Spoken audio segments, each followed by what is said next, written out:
que a cabeça dói quando tomamos gelado? Naruhodo.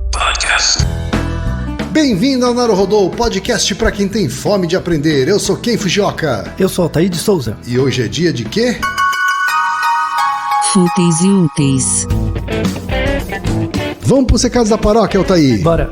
Número 1, vai no apoia.se e deixa sua contribuição. Já agradecemos. Número 2, vai no iTunes Store e deixa 5 estrelas e um comentário. Isso aí. E número 3, apresente o Naruhodo para uma amiga ou um amigo que não conhece o Naruhodo ou que nunca tem ouvido um podcast. Vamos aumentar o tamanho da podosfera. É isso aí. Antes da pauta, mais um recado. Naruhodo está abrindo espaço para os podcasts das Minas, porque representatividade é importante também na podosfera. O destaque de hoje vai para o podcast Apenã, comandado pela Ana Rosa. Ouça o recado que ela deixou para você, ouvinte do Naruhodo, e conheça o podcast Apenã. Oi, gente! Aqui é a Ana Rosa, do podcast Apenã. Nós somos um podcast de entrevistas e trazemos aqui pessoas incríveis, com quem debatemos temas importantes para o futuro que queremos construir. Nossos entrevistados trazem exemplos motivadores, sempre lembrando que é hoje que nós precisamos arregaçar as mangas para construir o amanhã que queremos. Apenã significa amanhã na língua do povo gavião parcategê. A diversidade está no nosso DNA, bem como nossa preocupação com a sustentabilidade e com a nossa interação com a comunidade e tudo que nós podemos fazer para ter um impacto positivo na mesma. Vem conhecer nosso trabalho e aproveita para ficar de olho na hashtag Mulheres Podcasters e ver que tem muita mulher fazendo um trabalho muito bom nessa mídia. Apenã, pensando o amanhã. Altair, hoje é dia de pergunta de ouvinte. Uma pergunta com uma pontada doída. Uma pergunta que não quer calar aqui, Altair. Bem prosaica. Bem prosaica. É bem cotidiana. É uma pergunta que acho que todo mundo já ouviu. É bem daquelas todo que as mundo pessoas... já formulou. Isso, e ninguém tem coragem de perguntar. Todo mundo já sentiu também. Isso, que acha muito simples.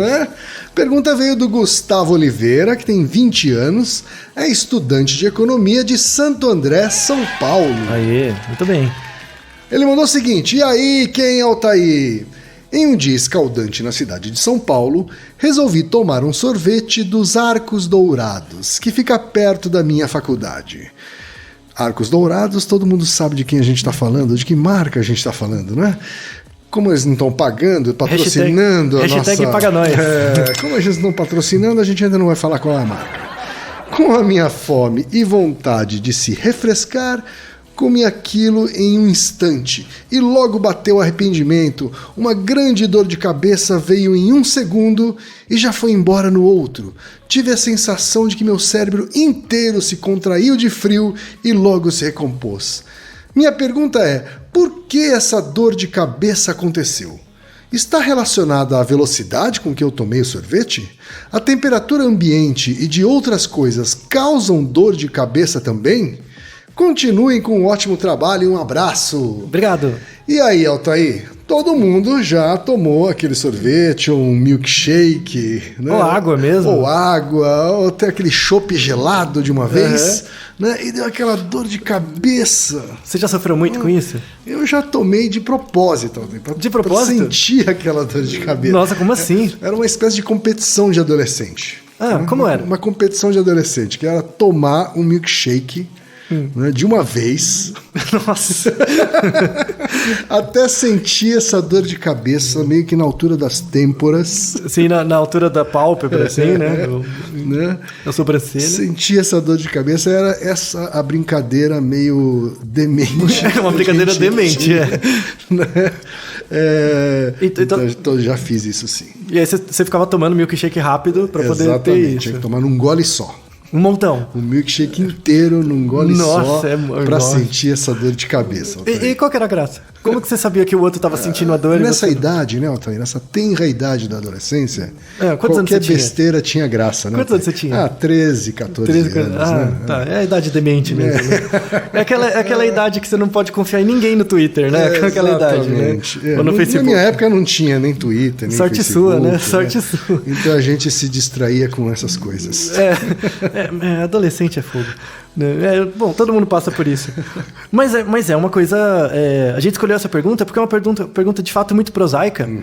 E dá pra explicar muitas coisas interessantes com base nisso. Que é mesmo? É a essência do Naruhodô, né? Olha só. Essas perguntas meio cotidianas mesmo. Eu tava sentindo falta de umas perguntas simples.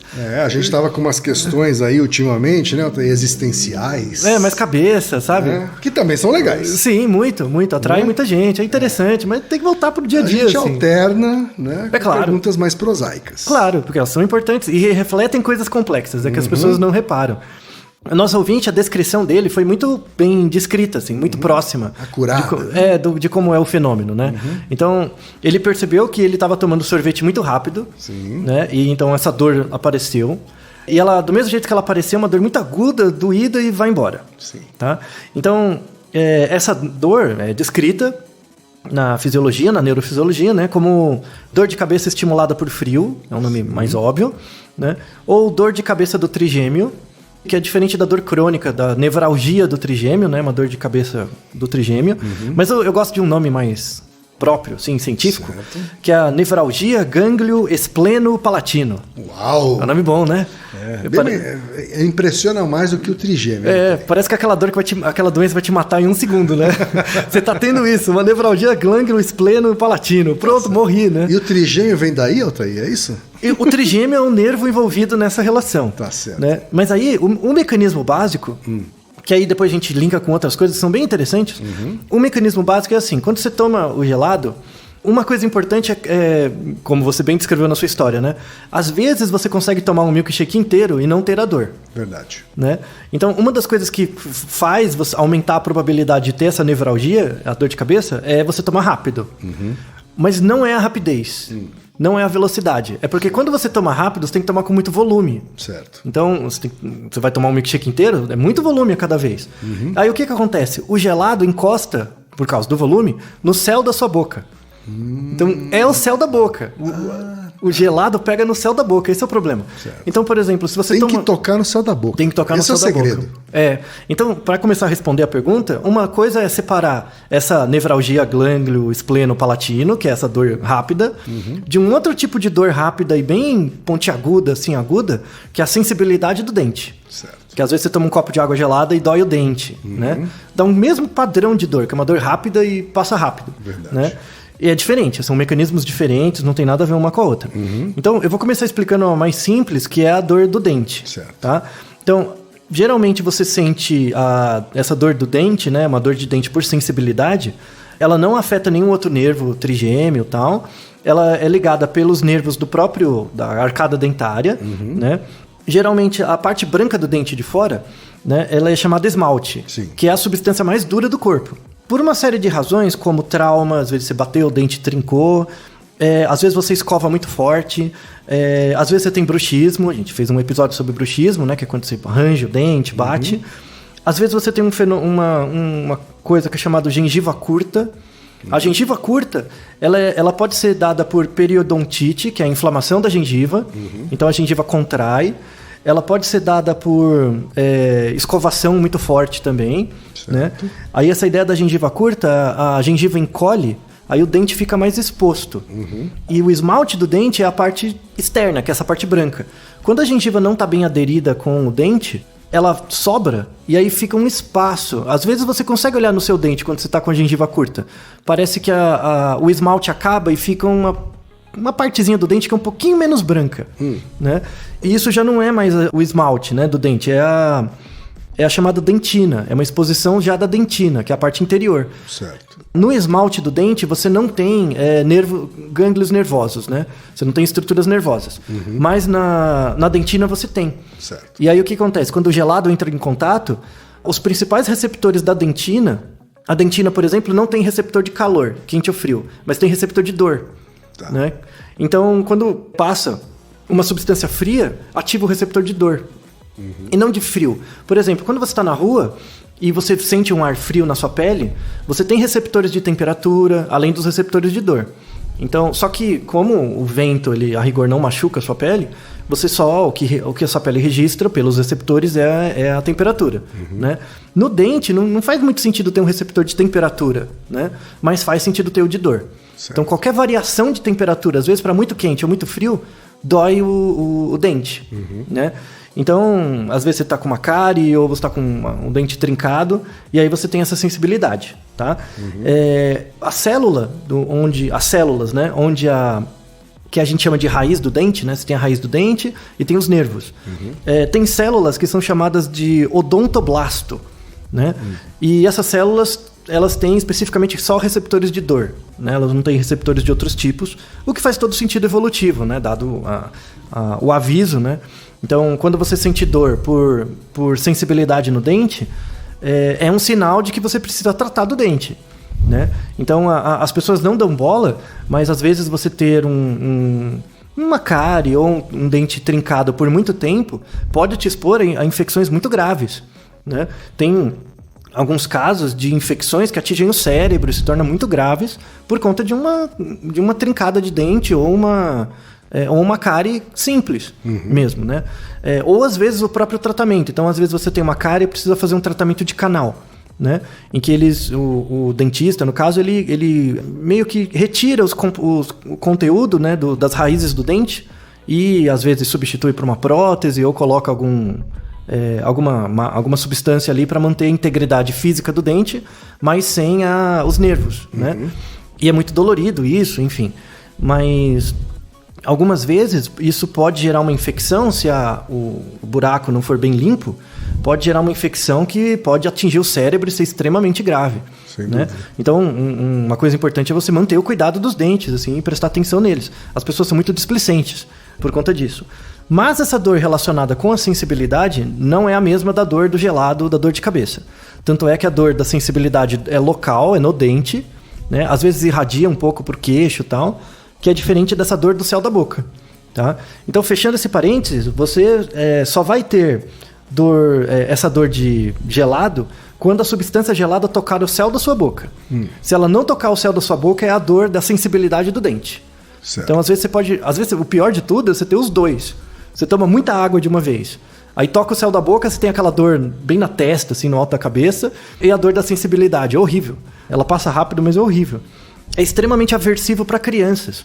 Tem muitas crianças que não gostam de sorvete porque elas sentem essa dor 1, 2 vezes e depois ganham aversão a sorvete, né? E não tomam mais sorvete. E tudo bem, né? Não é algo... até, por um lado, é até bom, né? Dado o tanto de açúcar que a gente come. Mas às vezes a criança fala, não gosto de sorvete, e você vai ver porque ela passou por essa coisa de comer muito rápido, né? E o mecanismo é interessante, porque o mecanismo pelo qual... Por que a gente tem dor de cabeça com gelado? Eu expliquei esse do dente porque o do céu da boca é meio parecido. Então, no céu da boca você tem receptores. Você tem receptores de temperatura, mas os receptores de dor são muito mais numerosos. Então, o que acontece? Imagina que você tem uma certa temperatura na boca, né, e no ambiente, aí você toma algo muito gelado. Então, tem uma mudança de temperatura muito rápida. Né? Quando isso acontece, sobretudo quando a substância gelada entra em contato com o céu da sua boca, você tem uma ativação desses nervos, né, desses receptores, que ativam os nervos, sobretudo o nervo trigêmeo. O nervo trigêmeo, ele é um nervo que ele é fixado no alto da sua mandíbula, né, bem no encaixe da mandíbula com o rosto, assim, em cima, e ele desce pelo rosto, na sua bochecha, com 3 ramos.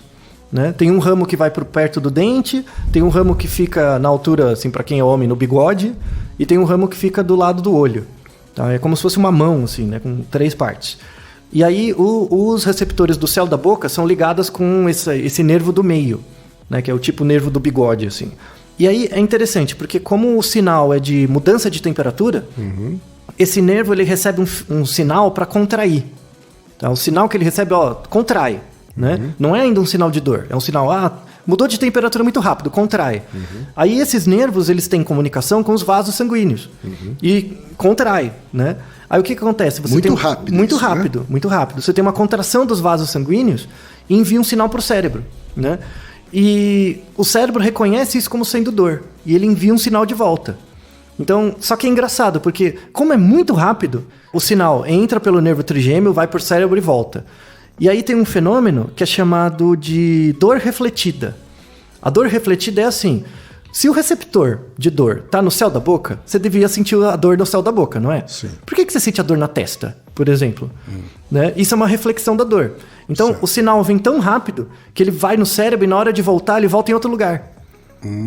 Então, você está sentindo a dor de verdade no céu da boca, mas a dor é refletida na altura da sobrancelha, por exemplo. Né? Às vezes tem gente que tem dor na testa. Isso, na testa ou na têmpora. Na né? têmpora, ou fica até com a visão embaçada, né?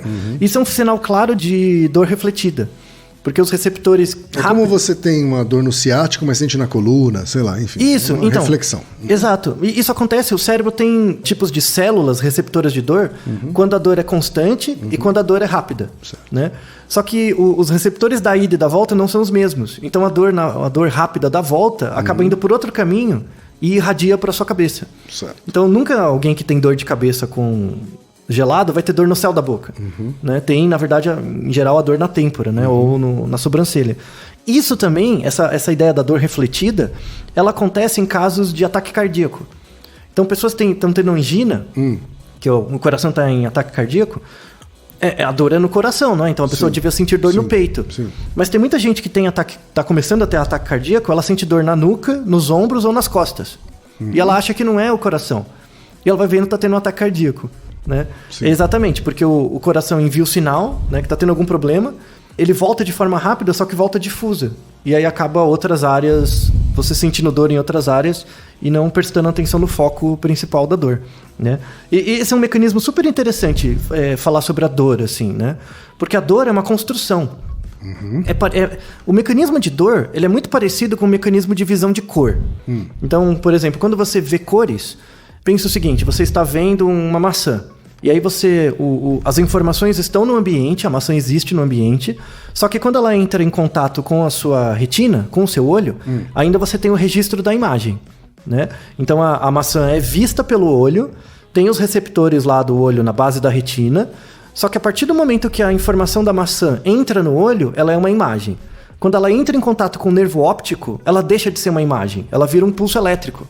Certo. Porque o sinal da maçã, né, ativa certas frequências do fundo da retina, né? E aí a maçã ela deixa de existir enquanto maçã, ela vira um pulso elétrico. Esse pulso elétrico vai para o cérebro e o cérebro reconstrói a imagem da maçã. Então, no limite, você nunca enxerga nada. Né? Na verdade, você enxerga tudo, mas não vê nada. Sim. Né? O que vê é uma câmera fotográfica. A câmera fotográfica vê, mas não enxerga. Né? E você enxerga, mas não vê. Então, toda a sua imagem é construída. As cores são construídas. Claro. E a dor também. A dor é uma construção. Então, você tem vários distúrbios ligados à dor, né? Um deles, que é o mais famoso, é a fibromialgia. Então, fibromialgia é uma dor indissociada, né? Ela acontece no corpo inteiro, assim, varia de pessoa para pessoa, sem um estímulo externo direto. Então, a pessoa, às vezes, não foi apertada, não sentiu nada, mas essa dor é constante, o cérebro emite sinais de dor. E é muito incapacitante. É um exemplo dessa dor refletida.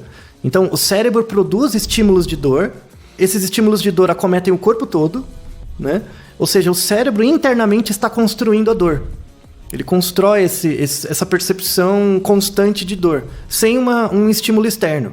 Então, é como se você sentisse essa dor de cabeça sem ter bebido gelado.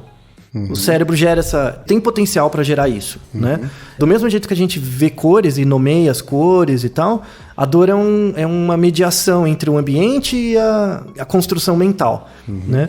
E é um dos mecanismos mais interessantes, assim, da consciência é a percepção de dor, né? E aí você tem três tipos de dor, né? A dor refletida, que é essa que eu falei, que a dor é registrada num lugar e vem para outro. Sim. Você tem a dor referida. A dor referida é quando ela é acurada. Ai, dói meu joelho. E é no joelho mesmo que você tá sentindo. E é o joelho sentindo. que tá machucando. Isso. E tem a dor radiada, que é o exemplo disso que você falou do ciático. Certo. Então, tá nas costas, mas desceu pro pé, porque segue todo o nervo, né? Certo. E os três são mecanismos do cérebro. O cérebro, na verdade, você tem receptores externos, esses receptores enviam informação para ele. O feedback do cérebro é o que dá a percepção de dor. Que pode ser um desses três tipos, né?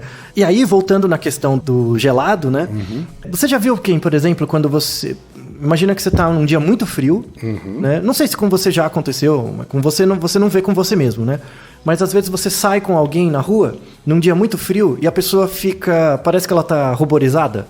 ela fica sem graça. Sim. Você já viu isso? Ela fica com a cara vermelha. Ela fica com a cara vermelha. Então, por quê? Parece que ela tá envergonhada. Né? Isso, parece que ela tá sem graça. É o mesmo mecanismo. Tá. É o mesmo mecanismo desse do céu da boca. Por quê? Você saiu de um lugar quente para um frio, os receptores de temperatura receberam a informação, mandou pro cérebro, o cérebro mandou dilatar. Certo. Entendeu? Só que é meio desadaptativo, né? Tá. Então, ela dilata, o sangue vem, ruboriza a face dela. Isso é uma reação à mudança de temperatura rápida. E depois acostuma. Né? Então, e todas as pessoas têm isso. É um mecanismo de proteção isso. Não, é um mecanismo de reflexão. Não tem um sentido por si. Não tem? Não tem um sentido adaptativo. Não é uma proteção, assim, não, pra é uma mera... tentar esquentar, por exemplo? Não, é uma mera reação do cérebro. Então, isso é importante, porque as pessoas acham que o nosso cérebro, a nossa estrutura biológica é toda perfeita. Né? Nós somos todos perfeitos. Nós somos um resultado muito bem adaptado da seleção natural. Só que a seleção natural não tem um objetivo a priori. Né? Ele vai fazendo as coisas enquanto está dando certo.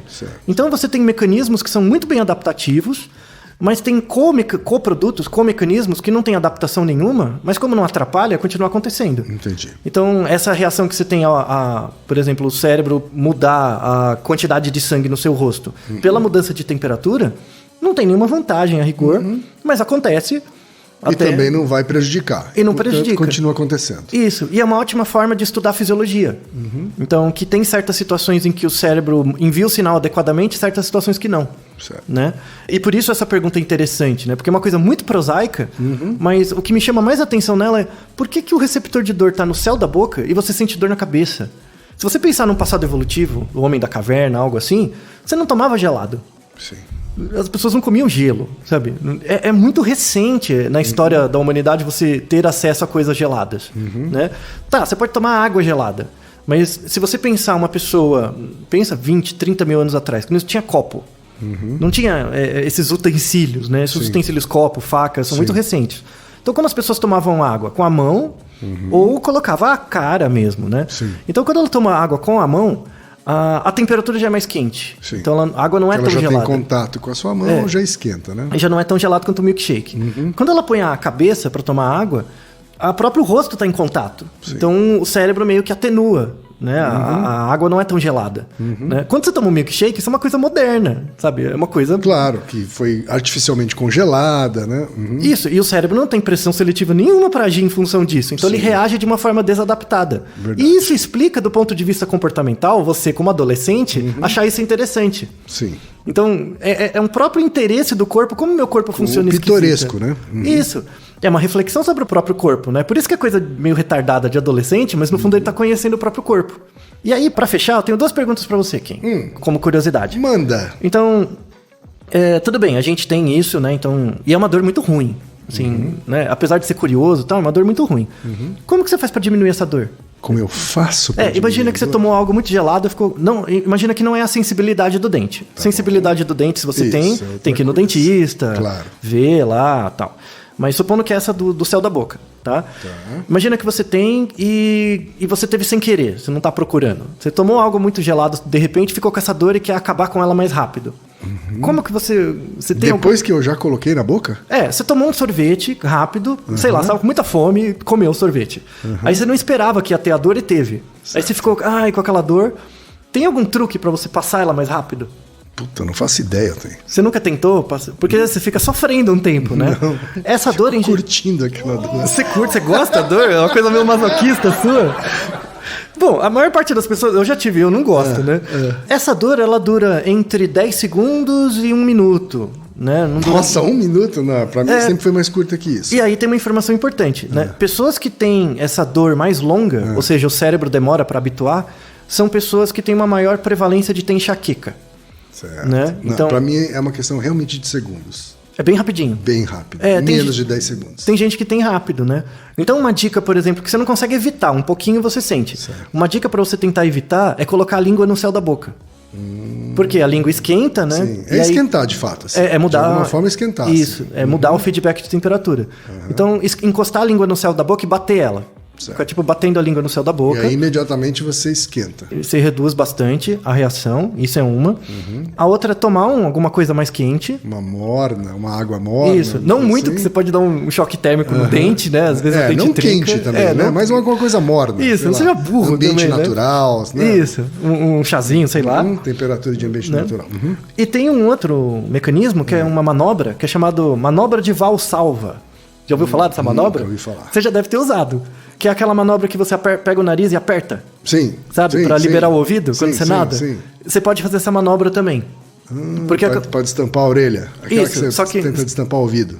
Só que essa manobra de Valsalva também aumenta a temperatura. Aumenta a pressão positiva da boca e aí aumenta a temperatura e melhora a dor. Então são, Interessante. são interessante, estratégias. Olha só. É. Mas não vai fazer muito forte, que isso daí às vezes faz mal pro tímpano. Isso, não você não precisa fazer, não é pra fazer muito forte, é só dar uma pressãozinha.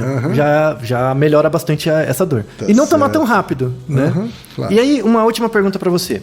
A gente já tem um episódio sobre bocejo, que é o episódio 41. Sim, seu bocejo é contagioso. É contagioso. Por que ele é contagioso? Isso. Só que aí ficou uma coisinha sem responder, que agora a gente pode responder. Você acha que o bocejo ele tem um papel evolutivo? Muitos animais bocejam, né? Então você vê gato, cachorro, muitos bichos, aves, Verdade. muitos bichos bocejam, né? Sendo ele contagioso ou não, a despeito disso, por que a gente boceja? Porque, por exemplo, tudo bem, eu sei que se você boceja, eu vou bocejar, tudo bem, tem uma certa certo, pareamento. certo. Mas por que a primeira pessoa bocejou? Rapaz, Imagina você sozinho, não tem ninguém pra você imitar. vou pensar aqui. Tá? Isso, Quando pense. eu tô bocejando, parece que eu tô liberando algum gás. Então, imagina que você tá sozinho e não tem nenhum estímulo externo pra te ativar, você boceja. Certo. E por quê? Então, parece que eu tô liberando algum gás. Isso, você expele ar, sim. Mas não é só ar, sabe assim? sei Então, lá. você boceja quando tá com sono, né? Mas tem alguma outra situação que você boceja também? Além de estar com sono? Você lembra? Além de sono, além de sono, eu acho que quando eu tô com frio também. Frio, isso, muito bem, frio. Tá, então estamos chegando perto. O bocejo, ele é um mecanismo presente em várias espécies para mudar a temperatura do cérebro.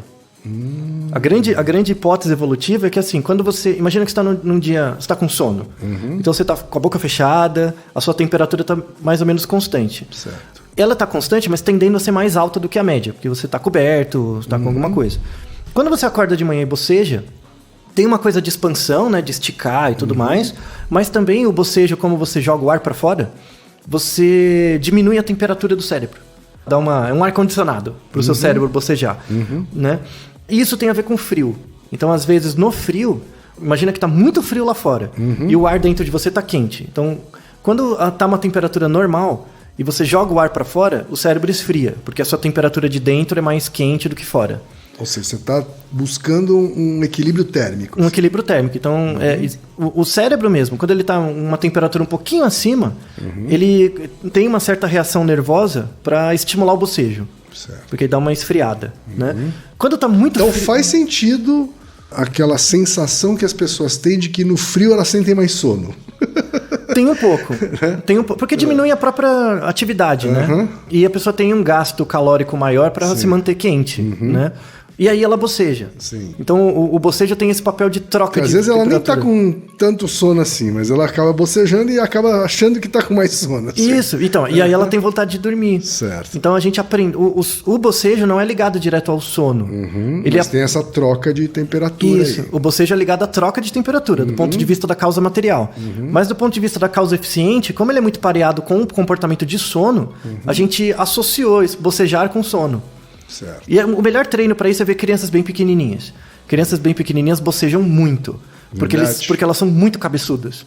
Elas têm uma cabeça muito grande em relação ao corpo. É desproporcional, né? Não, é muita cabeça. Então, ela boceja o tempo inteiro para ter essa troca de temperatura e manter o cérebro numa temperatura adequada. Muito interessante, não é? Naruhodô, ilustríssimo ouvinte! Naruhodô. Você sabia que pode ajudar a manter o Naruhodô no ar? Ao contribuir, você pode ter acesso ao grupo fechado no Facebook e receber conteúdos exclusivos. Acesse apoia.se/Naruhodô Podcast. E você já sabe, aqui no Naruhodô, quem faz a pauta é você. Você tem alguma pergunta pra gente ou quer comentar algum episódio? Escreva pra nós. podcast@naruhodô.com.br. Repetindo? podcast@naruhodô.com.br. E lembre-se, mande nome completo, idade, profissão e a cidade de onde você está falando. É isso aí. Naruhodo. Esse podcast é apresentado por b9.com.br.